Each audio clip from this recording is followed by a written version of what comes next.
We're talking today with Kevin Rylot of Rockford Life Initiative, and we have a few questions we'd like to ask him. First of all, Kevin, how long have you been involved in the pro-life movement? About 10 to 12 years here in Rockford. And can you tell us exactly what it is you do? I pray at Rockford's abortion facility the 2 mornings a week they're open, along with dozens of other Christians from all denominations. Are you a sidewalk counselor? I fill in occasionally as a sidewalk counselor. All of our sidewalk counselors, our regular ones, are women. And but if for some reason they're not there, I have filled in before. How many sidewalk counselors do you usually have at a time at the mill when it's open? When it's open, we usually have 2 to 4 sidewalk counselors. They stand on either side of the driveway and just offer help to mothers going in. Exactly what kind of training do these counselors have? We've had training here through the Rockford Diocese before for sidewalk counseling. Monsignor Philip Riley came to Rockford from New York to train a number of our sidewalk counselors. For some of the newer ones, it's really on-the-job training. They study and they read, but then they come down and they watch the veteran sidewalk counselors and model what they do after the ones who've been doing it. We've got some sidewalk counselors who've been doing it for 20, 25 years. What's the success rate you're having now after 40 Days for Life has started? Well, the foundation of prayer that 40 Days for Life gives the sidewalk counselors has an amazing effect on what happens. It just makes the mothers and fathers more open to the message of life. They listen more closely to the offers of help. And so since 40 Days for Life began last year, the sidewalk counselors have really been much more effective because we're basing everything we do on the power of prayer.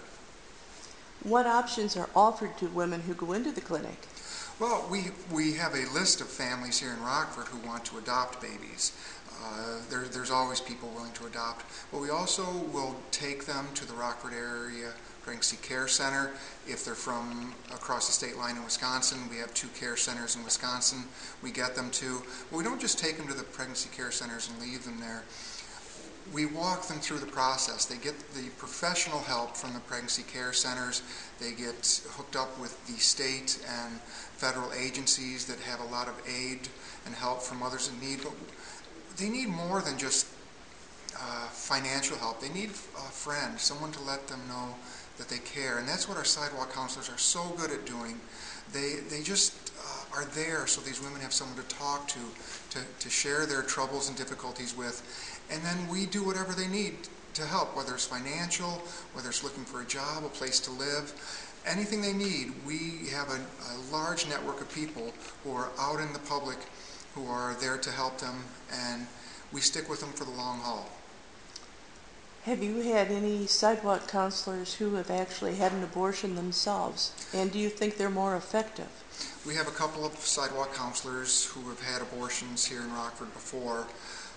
They have a very powerful message, and it's one that the mothers going into the clinic listen to very intently. They talk about how the abortion was not the answer to their problems, and really with the abortion their problems really began. But the beautiful thing about these women are they found the forgiveness of Jesus Christ and the healing power of a personal, loving relationship with God, and they share this with the women who are thinking about an abortion. So they have a very powerful testimony and witness for these mothers thinking about ending the life of their child. Do you feel that graphic pictures of abortions are helpful doing your counseling? I believe they are.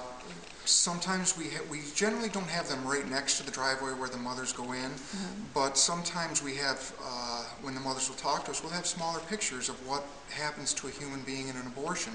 They're told quite often by the abortion facilities it's just a glob of tissue, a bunch of blood, but when they see the reality that it's a tiny child, a person with a beautiful face, with hands and feet, it really changes their opinion of what abortion is. And so sometimes the graphic pictures are what's needed to show these mothers that that person within them is their son or daughter. We know that the owner of the building where the abortion clinic is located has 14 to 16 video cameras running all the time. Yes. Is there any video footage of pro-lifers blocking the driveway of the clinic as they've been accused? In the last 10 to 12 years since I've been praying at this abortion facility, no pro-lifer has ever blocked that driveway. We did have one 2-week period where a homeless man named Scott came. And Scott, I think, was suffering from some different psychological problems. And he came, he just kind of walked back and forth in front of the driveway. He wasn't part of our group, and in fact, I personally and a number of our members asked him as politely and gently as we could to please not be near the driveway. And after about 2 to 3 weeks, he left, and we haven't seen or heard of him for 6 months or longer. And I hope he's well. But he just he wasn't there doing what we would like our pro-lifers to do. So it's better that he's not there. To your knowledge, have any pro-lifers been arrested or even charged for blocking the driveway of the clinic in the last 10 years? Not in the last 10 years. There was an incident around 20 years ago when the rescue movement was going on. A man named Dan Holman chained himself to his own car, blocking the driveway. He didn't hurt anyone. He just tried to block the entrance to the clinic. At that time, the rescue movement was something that pro-lifers were trying to stop the slaughter of innocent children. We saw that a more peaceful, prayerful, long-term approach would be more effective. And in the 12 years I've been there, I have never seen that driveway blocked by a pro-lifer. Do you know if any pro-lifers have been assaulted at the clinic, and if so, were there any charges pressed?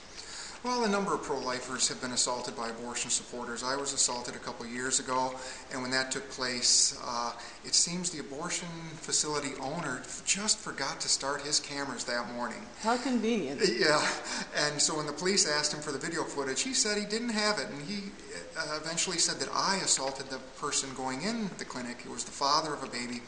But after the police got involved and investigated, the man who assaulted me pled guilty and was put on a year's probation and had to pay some fines.